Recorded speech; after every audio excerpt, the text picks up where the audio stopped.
Today what we're going to do is set up our loom so that we can start weaving. You're going to have a piece of cardboard that has some slits cut in the top, and it also has 2 pieces of cardboard glued to the top and bottom. You need to use this as the front with these pieces of cardboard. So turn it over. If somebody else's name is on there from a previous class, just scratch it out and put your name on the back. And then we're going to turn it back over to the front. Actually, we're going to take a piece of yarn first. Tape it to the back of the board near one of either the top or the bottom, but near one of the corners.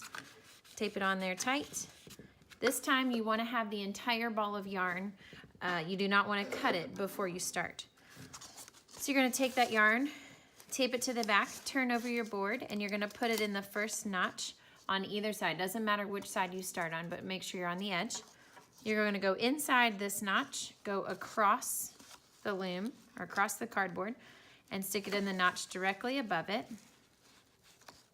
If it's cut, maybe I'll go in this one. Once it's in that notch, you're going to go to the next door neighbor of the notch and come back across the front. So I'm going to go behind the cardboard, come out the neighbor's house is what I call it. We go into the neighbor's house and then come across the street. Okay, we're at the bottom, into the neighbor's house, and across the street. This seems simple, but a lot of times people want to take this yarn, and as soon as they get back here, they want to wrap it all the way down to the bottom. And if you flip it over and you see any strings on the back, you know that you've done that part wrong. So you need to undo it.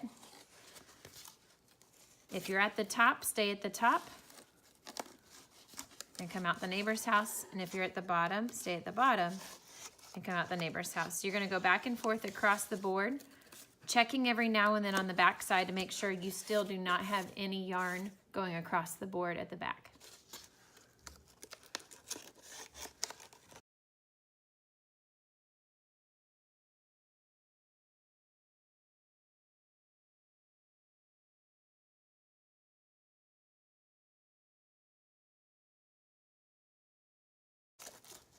Okay, I have run out of notches to go into, and that's just because my board was cut unevenly, which is not going to be a big deal. But all of my top notches are full, and I still have a couple extra notches at the bottom. Don't worry about that. Just take what you've got left over and tape it to the back,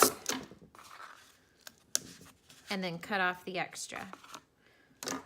Again, you should have no lines in the back, but you should have all of your warp strings in the front.